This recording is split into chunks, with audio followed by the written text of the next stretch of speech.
Hey, what's going on, everybody? Today I'm here to expose the truth on the Gamo PBA 24 karat gold Raptor. I tested this particular pellet in a number of different ways, through the clay, in an accuracy grouping, in glycerin soap, as well as in packaging and cost, against another pointed PBA pellet, the Skenco goldenrod long range pellet, and the standard Crosman pointed lead pellet. Let's look at the glycerin soap first. These first three impacts are from my P17. I wanted to see what this pellet would do at a lower velocity, so I tested it out of a low power single pump pneumatic handgun first. You can see right away those first two PBA Raptors do not penetrate as deeply as the two Skenco goldenrods directly next to it. 5.4 grain, 8.5 grain. The 7.9 grain Crosman pointed pellet just barely penetrated further. It's like hundredths of a millimeter, but it did penetrate further in the low power 410 feet per second Beeman P17. Over here, we have the PC77 being tested at 10 pumps, same two 24 karat gold Raptors, beaten by the same two Skenco goldenrods, which were in turn beaten by the Crosman pointed pellets. The final pellet that you see there, I shouldn't have shot the corner of the soap. There's less material there to pass through, so there was less resistance. Naturally, that pellet went further, but I think that the second to last impact is a good representation of how far it would go. Slightly farther than the Skenco, way farther than the Gamo.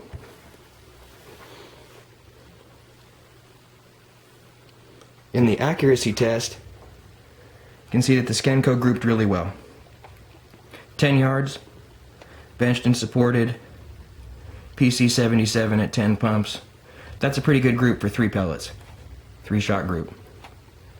Crosman, hot second, really close second. It was like tenths of a millimeter on grouping that separated the Crosman from the Skenco. And then we had a major disappointment in the test. This impact right here has had 2 pellets pass through it perfectly, with no evidence of the second pellet. This one was the second shot of the group, and a benched gun at the same power level with the same shooter and everything else the same. That is absolutely, in my opinion, a bona fide flyer. I'm not like a scout sniper marksman, but when I miss from a bench position, usually I miss like this or this. To miss at 1 1/4 inches off point of aim at 10 yards in a controlled environment, that's absolutely pellet inconsistency to me. So great grouping for shots 1 and 3. One flyer is shot number 2, threw it off. Here's the channel left through clay by the PBA Raptor. Skenco goldenrod. And the Crosman pointed. These are the PC77 results, also at 10 pumps. And you'll see that the Crosman penetrated deepest at 49.92 millimeters. Skenco 48.07, and the Gamo expensive and in last place at 45.42 millimeters. This package cannot be opened and set down. They will spill everywhere. This packaging is better. There's only 150 of them to worry about. Clicks shut pretty well, doesn't damage the pellets. Nice. I like this packaging best though, based on the fact that it's larger.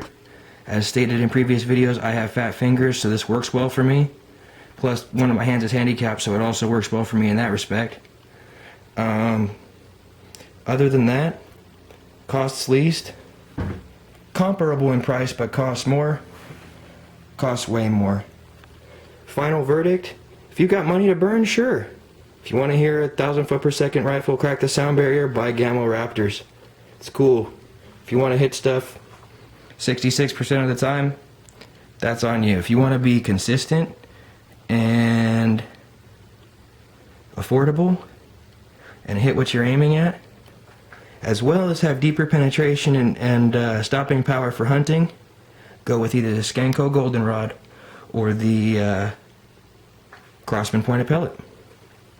Well, I hope this has kind of blown the top off the myth of the Gamo Raptor being the best hunting pellet out there as far as the pointed PBA goes. And hope you guys have enjoyed. Well, rate and subscribe.